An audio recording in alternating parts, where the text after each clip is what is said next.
Bonjour Karim, je suis Sherazade, diplômée de l'ESCP. J'ai créé une première entreprise dans le secteur de l'alimentaire, un restaurant zéro gaspillage avec une activité traiteur. Et ensuite, j'ai été chassée par Pernod Ricard pour créer la première vodka infusée au caviar.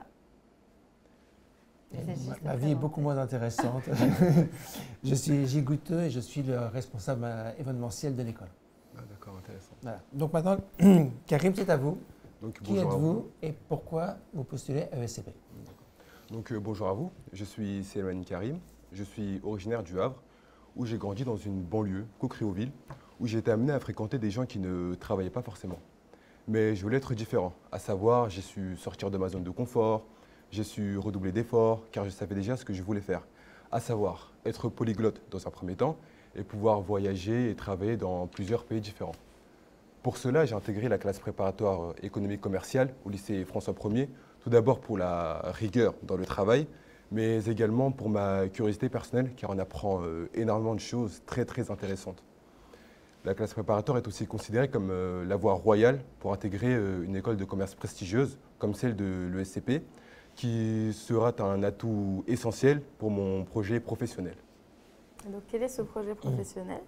Donc, mon projet professionnel est de pouvoir gérer les budgets de grands clubs sportifs. Et donc, je pense que l'ESCP, comme je l'ai dit, sera un atout essentiel, tout simplement car Monsieur Léon Lalouza a parlé jeudi d'excellence, à savoir votre école fournit des étudiants d'excellence. Et je pense que dans les années à venir, dans le domaine du sport, il y aura besoin de personnes d'excellence, car on a aujourd'hui des sommes astronomiques dans le monde du football. Ça se compte en millions et bientôt en milliards. On a par exemple l'agent d'Erling Haaland, un joueur très talentueux, qui a dit mon joueur va valoir dans quelques années et plusieurs milliards. Et donc je pense qu'en allant dans une école comme la vôtre, me sera très utile pour pouvoir accéder à ces postes de très haute responsabilité. Bon, sachant que le budget du HAC, c'est pas terrible. Oui, c'est vrai, c'est pas terrible. Mais même avec un budget faible, ils sont quand même deuxième de non, mais la question n'est pas là. Mais quand on parle de budget en matière de sport, il y a toute la partie sportive et surtout maintenant tout le côté marketing, image. Et quelque part, enfin ça c'est un débat qu'on n'abordera pas, mais le fait que Mbappé soit aussi cher payé, ça peut déconnecter de l'activité sportive. Bon, on en reparlera ailleurs. Donc, est-ce qu'il y a des gens qui ont un poste dans une entreprise où clairement vous dites oui, c'est ce job-là que je veux? Moi, j'ai pensé être expert comptable, tout simplement parce qu'on a énormément de responsabilités dans plusieurs domaines différents. Et j'ai aussi la volonté de pouvoir changer de partenaire de travail quand je veux, à savoir changer de club quand je veux. C'est-à-dire pouvoir gérer le budget d'un club en Espagne et pouvoir 2 ans plus tard aller en Allemagne, 5 ans plus tard changer encore pour aller dans un autre pays comme l'Italie. Et moi j'ai cette volonté-là de pouvoir changer de pays, d'avoir une certaine polyvalence. D'accord. Ok. Est-ce que vous pouvez nous parler de votre... Donc en fait, ça a commencé parce que vous êtes passionné de football, c'est ça? Oui. Pas forcément. Oui, quand même. Enfin, en fait, j'aimerais quand même nuancer. J'aimerais gérer les budgets de grandes équipes sportives, pas simplement dans le football. Okay. J'aime beaucoup la Formule 1, le basket. Et si j'avais la possibilité d'aller aux États-Unis pour gérer le budget d'une équipe de basket, j'accepterais avec grand plaisir, que ce soit en Formule 1 également, voire même au volleyball, parce que c'est un sport aussi que j'aime beaucoup. Okay. Sachant qu'il y a un domaine dont vous ne parlez pas, on a un diplômé de l'école qui a été pendant 10 ans à peu près le patron d'Adidas France et qui a démissionné et qui est maintenant dans le e-sport. Dans le e-sport.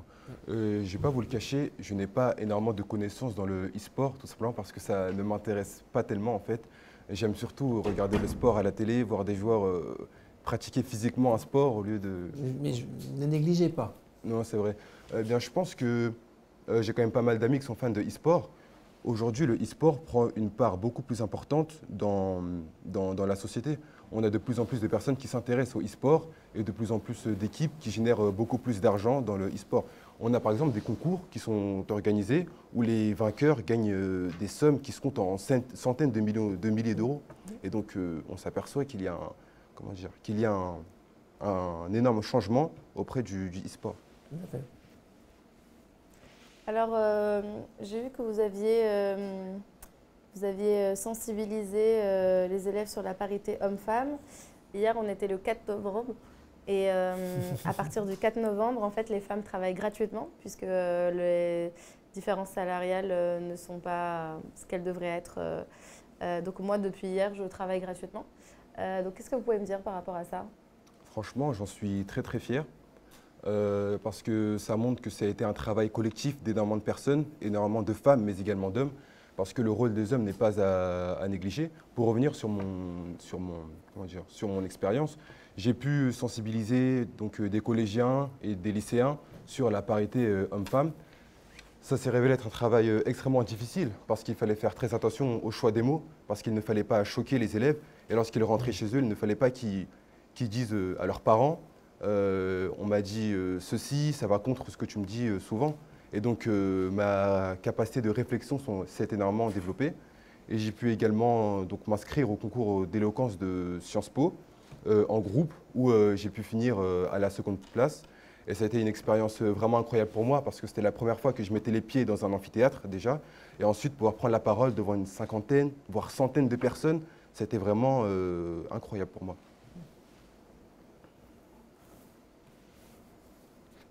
Okay.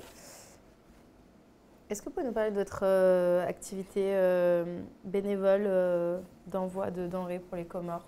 Oui, bien sûr. Alors, ma famille et moi envoyons des conteneurs aux Comores, une expérience que l'on essaie de reproduire presque chaque année. Nous nous appuyons sur la société Ernaud, qui se situe donc au Havre. Et on envoie divers appareils, des appareils électroménagers, c'est-à-dire des frigos, des micro-ondes, mais également des appareils des produits de première nécessité, des produits de soins par exemple, mais également de la nourriture. Mais malheureusement pour nous aujourd'hui, on a un énorme problème qui se dresse à nous, c'est l'inflation. C'est-à-dire que le prix de l'envoi d'un conteneur était cette année, parce que mon père est parti cette année au mois de mars aux Comores pour décharger un conteneur, il vient de revenir il y a seulement 2 semaines, eh bien le prix était de 4 000 €. Oui, ça descend en ce moment. Ça descend en ce moment? Ouais. Eh bien, comment parce que moi, ma mère m'a dit que le prix avait augmenté en fait, justement. Non, actuellement, on assiste à un dégonflement de la bulle du fret maritime. Ah, bah tant mieux. C'est tout récent, je veux dire. Faites 2-3 recherches concernant la CGM, vous verrez que le fret est en train de descendre. Ah, donc c'est assez intéressant. Parce que moi, justement, j'avais développé une idée plutôt intéressante. C'était, au lieu d'envoyer des conteneurs chaque année, envoyer cela tous les 2 ans. Mais avec cette information, on pourrait tout simplement envoyer peut-être 2 conteneurs par an. Ça me paraît être En tout cas, je vous dis, c'était la semaine dernière, hein, j'ai lu l'article dans le Monde. Ah, d'accord, ça explique tout. Ah oui, non, mais c'est tout. Parce que c'est sûr que c'est entre autres la CMA, CGM, et Maersk et les autres sont faits beaucoup d'argent. Ah, d'accord. Mais c'est en cours, je dirais, de descente. Ah, tant mieux, moi, ça me fait plaisir. Qu'est-ce que cela vous a appris, cette expérience? Alors, ça m'a apporté tout d'abord une capacité d'adaptation, car il y a une question de timing. C'était très important. On a notamment eu souvent des aléas, par exemple des camions qui devaient venir mais qui ne venaient pas, ou bien des bateaux qui avaient du retard. Ensuite, il y a également le travail d'équipe, parce qu'il faut être vraiment coordonné avec chaque personne, il faut être coordonné entre chaque personne qui travaille sur ce projet. Et pour finir, je prends énormément de plaisir, car aider les gens, pour moi, c'est incroyable. Ok. Et alors, vous avez été en surpoids? Oui. Ça se voit pas. Hein, Oui, c'est vrai. Donc, lorsque j'étais plus jeune, c'est vrai que j'étais en surpoids. Je ne sortais pas énormément, je restais plutôt à la maison pour jouer aux jeux vidéo. Mais peu à peu, j'ai commencé à découvrir des sports, à savoir, j'ai pu faire en UNSS du basketball pendant quelques mois, du volleyball et du handball. Et donc, ça m'a permis de me faire de nouveaux amis, de découvrir des sports d'équipe. Et grâce au football, j'ai totalement changé. J'en ai fait pendant 4 ans et ça m'a transformé physiquement et mentalement. J'ai pu jouer à des niveaux régionaux, j'ai pu jouer la Coupe Gambardella, donc qui est la Coupe de France pour les jeunes. Et j'ai pu être titulaire, donc, alors qu'il y avait certaines personnes qui avaient, on va dire, beaucoup plus d'expérience que moi. Et donc ça montre ma volonté et ma détermination que je n'avais pas avant de pratiquer le football. Et vraiment, aujourd'hui, ça m'a transformé. Parce qu'aujourd'hui, je suis quelqu'un qui est ancrée, enfin, dont la valeur du travail est ancrée en moi. C'est-à-dire que pour moi, on ne peut rien obtenir sans le travail, tout simplement. Okay. Dans la présentation de l'ESCP, quels sont les éléments marquants qui font que je dirais oui, je me vois bien dans cette école? Oui. Donc comme je l'ai dit tout à l'heure, il est tout d'abord l'excellence. Mais Léon Lelouza a dit aussi que l'ESCP était capable de former des élèves qui sont capables de transformer les sociétés. Et donc ce matin, j'ai eu la chance de pouvoir discuter avec le directeur de l'ESCP. J'ai pu poser ma question, en quoi est-ce qu'un élève pourrait transformer sa société? Eh bien en fait, il m'a dit par la gestion. Et la gestion, c'est exactement mon projet professionnel. En fait, par la gestion, on peut améliorer les entreprises. C'est-à-dire que malheureusement, comme je l'ai dit, j'ai la volonté de développer mon pays d'origine. Malheureusement, dans mon pays d'origine, les entreprises ont des croyances qui sont ancrées il y a quelques années en arrière. Et aujourd'hui, c'est un nouveau monde. Et je pense qu'il a des nouvelles décisions à prendre. Et donc, je pense que l'ESCP, par les connaissances qu'elle m'apporterait, me permettrait de développer mon pays. Ok. Si vous rentrez à l'école, comment vous verriez votre vie étudiante entre les cours, les assos, les campus? Oui. Donc pour moi, c'est une chance d'avoir plusieurs campus. J'ai travaillé dûment mes langues, l'anglais et l'espagnol, et j'aimerais pouvoir voyager, aller dans les campus à Londres et à Madrid, mais également d'autres campus si possible. Et ce serait pour moi une expérience vraiment incroyable. Ensuite, par rapport à l'école, j'ai vu des associations qui me plaisent énormément. Il y a une association sur la parité homme-femme. J'ai quelques connaissances dessus et je pense que je pourrais apporter mon aide pour aider cette association à s'agrandir. Et d'autre part, je pense que je pourrais apporter de la créativité parce que lorsque j'étais au lycée Robert Schuman, j'ai pu faire énormément de projets. Par exemple, une fois, ma classe et moi avons organisé des activités pour récolter des fonds pour une élève en difficulté. On a organisé une vente de livres, une vente de nourriture, une course à pied. On a pu récupérer 740 €, ce qui a pu aider l'élève à rester beaucoup plus longtemps dans l'établissement. Et j'aimerais réaliser ce genre d'acte, encore une fois, si je suis admis à l'ESCP. Je ne sais pas si je vous l'avais dit hier, on ne teste pas la culture générale, mais on peut rebondir sur des choses que oui. Donc, je dirais qu'il y a un lycée Robert Schuman, un des pères fondateurs de l'Europe, on comprend. Mais pourquoi le lycée François Ier au Havre? François Ier est la personne qui a fondé Le Havre. Oui, c'est ça qui a fondé Le Havre. Et c'est une personne qui est très très importante auprès de tous les Havrais, notamment auprès de notre établissement, dont les profs nous parlent souvent de lui. Et donc pour moi, je peux dire que c'est un honneur pour moi d'être présent dans cet établissement. D'accord. On arrive déjà à la fin de l'entretien et je dirais là, on vous donne un peu la parole et on vous donne la possibilité soit de poser la question à des membres du jury, soit d'évoquer quelque chose que nous, spontanément, on n'a pas, nous, abordé, mais qui vous semble important de nous dire avant de nous quitter. Oui. Moi, j'avais une question parce que j'ai des projets qui me sont personnels. Et vous, j'imagine que vous aviez déjà réalisé des projets, comme vous me l'avez dit, vous avez pu travailler dans des entreprises. Est-ce qu'à certains moments de votre carrière, vous avez été amené à prendre des décisions qui allaient contre votre valeur, mais qui étaient pour le bien-être de votre entreprise? Ah, là, c'est Sherazade. C'était Contre mes valeurs, non. Non, jamais. Franchement, pas contre mes valeurs, parce que j'ai choisi. La première entreprise, c'était une entreprise vraiment qui avait du sens, anti-gaspillage. Donc, toutes les décisions qui étaient prises étaient vraiment alignées avec mes valeurs. Et deuxième entreprise, je suis arrivée dans un grand groupe où justement la manière, le fonctionnement n'était pas vraiment comme mes valeurs, mais j'ai pris des décisions pour qu'elles soient alignées avec mes valeurs. Donc voilà. Et je suis partie quand justement la stratégie n'était plus trop en accord. Donc, et du coup, vous n'avez aucun regret? Non. D'accord. Franchement, non. Aucun regret. Pourtant, j'ai essuyé beaucoup de difficultés, mais franchement, aucun regret. On va arrêter. Maintenant, c'est le débriefing. D'accord, ça marche. Alors, généralement, c'est Sherazade qui commence, et puis après, moi, qui va vous dire plein de choses intéressantes. Ouais, mais. Alors, Karim, est-ce que tu veux prendre des notes? Oui. Oui. Tiens. Vous avez plein de papier à côté. Hop. Hop. Merci.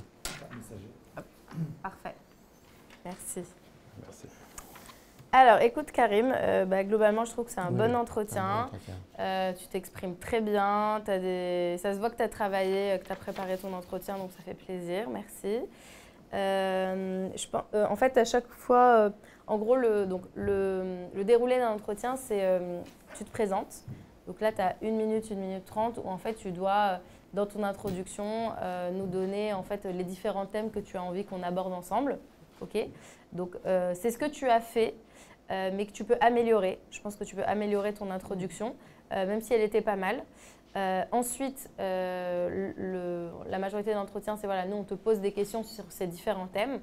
Et donc, à chaque fois que tu abordes un thème, que ce soit le sport, ton activité bénévole, etc., l'idée, c'est vraiment d'être sur du 5-10 secondes de descriptif. Alors, voilà, en gros, juste pour planter le décor. Ensuite, nous expliquer en quoi ça a été enrichissant. Qu'est-ce que ça t'a appris? Donc ça, tu le fais très bien en général. Oui, ça, tu le fais très bien. Ça m'a appris la capacité d'adaptation. Donc ça, c'est très bien. Et enfin, la cerise sur le gâteau, vraiment, qui te manque, c'est le lien avec l'école. Donc quand tu termines, j'ai par exemple l'association Comore. Et d'ailleurs, j'ai vu que dans votre école, il y avait des associations bénévoles telles que dans lesquelles j'aimerais m'investir. Okay, donc en gros, on va voir les assos de l'école. Prends-en 3 qui correspondent un peu au thème de tes thèmes à toi, quoi, les sujets que toi. Et comme ça, tu pourras les citer, ce sera absolument parfait. Ah, d'accord. Okay, donc en gros, le raisonnement s'applique à toutes les écoles auxquelles vous avez postulé. Tu te fais un tableau avec toutes les écoles et tes thèmes et tu mets les noms des assos. Voilà, parfois, ils ont les mêmes noms en plus. Alors, je vais juste reprendre ta présentation. Qui, pour la compléter et pour un peu l'enrichir. Donc, c'est très bien, tu as commencé en disant que tu venais du Havre, que tu étais entouré de personnes qui n'avaient pas très envie de travailler, mais que toi, tu t'es pris en main, tu es sorti de ta zone de confort, donc tout ça, très bien. Ton ambition, c'était d'être polyglotte et de pouvoir voyager. Donc ça, on aimerait bien savoir pourquoi. D'ailleurs, on n'a pas posé la question, mais voilà. Donc ça, et donc du coup, tu t'es dit, voilà, je vais faire une école de commerce. Ici, ce qui nous manque en fait avant ton projet pro, c'est aller un petit peu trop vite. C'est, tu vois, par exemple, quand tu dis voilà, polyglotte, voyager, et donc du coup, si je suis devant vous à l'ESCP… Vous pouvez faire steward, hein, c'est bien aussi. Ouais, voilà. Voilà. En gros, je veux faire une école de commerce, et si je suis devant vous à l'ESCP, c'est pour votre dimension européenne. Vous avez des campus dans tous les pays dans lesquels je vais pouvoir me rendre, découvrir d'autres cultures, apprendre d'autres langues. Donc là, ça correspond à ce que tu viens de nous dire. Polyglotte, envie de voyager. Donc déjà, ça, tu peux le caler là. Première dimension. Ensuite, ce qu'il faut que tu parles dans ton intro et qui va faire le lien vers ton projet professionnel, c'est la dimension sportive dont tu n'as pas parlé. Donc, il faut que tu dises, voilà, donc pour information, voilà, pour la petite histoire, moi, j'étais en surpoids à une période de ma vie. J'ai décidé de faire du sport. J'ai fait du volley, du foot, J'ai découvert un vrai attrait pour le sport. Et en fait, c'est cet attrait-là qui aussi m'amène devant vous aujourd'hui, qui m'a amené à faire une école de commerce. Parce que ce qui m'intéresse, c'est le master management sportif. Donc pareil, dans ton tableau, là où tu as toutes les assos, tu me rajoutes une dernière colonne, le master que je vise dans cette école. Donc le master management sportif de votre école, qui va me permettre d'apprendre tous les métiers liés à la gestion d'équipes sportives, pas forcément le foot comme tu l'as très bien dit, donc pour pouvoir gérer par exemple le budget de groupes sportifs, mais il n'y a pas que ça, parce qu'en fait dans le budget tu as par exemple dans ce master tu as les relations avec les marques pour faire du placement produit, tu as effectivement les trucs les gestions des joueurs, tu as la communication au niveau de la presse, tu as les réseaux sociaux, plein de choses. Tu as plein de choses. Donc c'est ultra enrichissant. Donc moi je pense que ça c'est ce qu'il faut que tu vises. Et donc comme ça c'est très clair, tu arrives à ta conclusion. En fait il faut que ton intro elle se termine par… Et en fait si je suis devant vous aujourd'hui c'est parce que je veux faire le SCP, tel master. Donc c'est ultra cohérent avec tout ce que je viens de te raconter. Parce que je viens de là, ma passion c'est ça, j'ai envie de faire ça. Et donc c'est pour ça que je suis là. Et c'est hyper logique. Ok, donc ça… Il faut juste que ce soit comme ça. Mais franchement, tu n'étais pas loin. Tu avais la moitié du travail qui est fait. C'était un très bon entretien. Discours très volontariste, très, très clair, dynamique. Parce que parfois, on a des candidats qui ils partent bien et puis après, ce n'est pas le cas. Ça c'est positif. Tu as fait aussi, tu vois, par exemple, donc franchement, par exemple, quand tu as parlé de la parité, tu as fait d'abord le descriptif, ensuite tu as parlé des qualités, après tu as fait le lien avec Sciences Po, avec l'éloquence. C'est bien parce que tu as apporté un nouvel élément, le discours d'éloquence dont on n'avait pas parlé avant. Donc ça, c'est bien, tu apportes les thèmes, tu mènes l'entretien, c'est ce qu'on veut. On veut recruter des leaders, des managers, donc c'est très bien. Après, cherry on the cake, tu nous rajoutes. Et d'ailleurs, j'ai vu qu'à l'ESCP, il y avait une association d'éloquence. Voilà. Et là, tu as tous les points. Okay, là, on est vraiment, si tu veux, on est déjà sur un entretien qui, je pense, qui vaut 15. Oui. Là, on te dit comment tu fais pour avoir 20. D'accord. En gros. 20 peut pas, moi j'en Bon, refuse. non, mais 18. J'en refuse. 18. 19, je donne 19. 18. Non, mais comment on fait pour se rapprocher, voilà. quoi. C'est ça. Pinaille, Ouais. j'ai Pinaille, concours d'éloquence, vous êtes arrivé deuxième, pas second. Second, c'est quand il n'y a pas de troisième. Ah oui, c'est vrai. On espère on dit la Seconde Guerre mondiale, parce qu'on espère qu'il n'y aura pas une troisième. Sinon, on dit la Deuxième Guerre mondiale, mais ce qui n'est pas souhaitable. J'ai Pinaille, c'est ça, Pinaille, j'ai Pinaille. Oui. On oublie, juste évite de dire ma mère, ma mère, mon père, juste ces mots-là. En fait, là, tu es devant nous, on a l'impression que tu es en entretien d'embauche, qu'on va t'embaucher. On oublie que tu as 20 ans, on pense que, même pas 18, on pense que tu as 25 dans notre tête.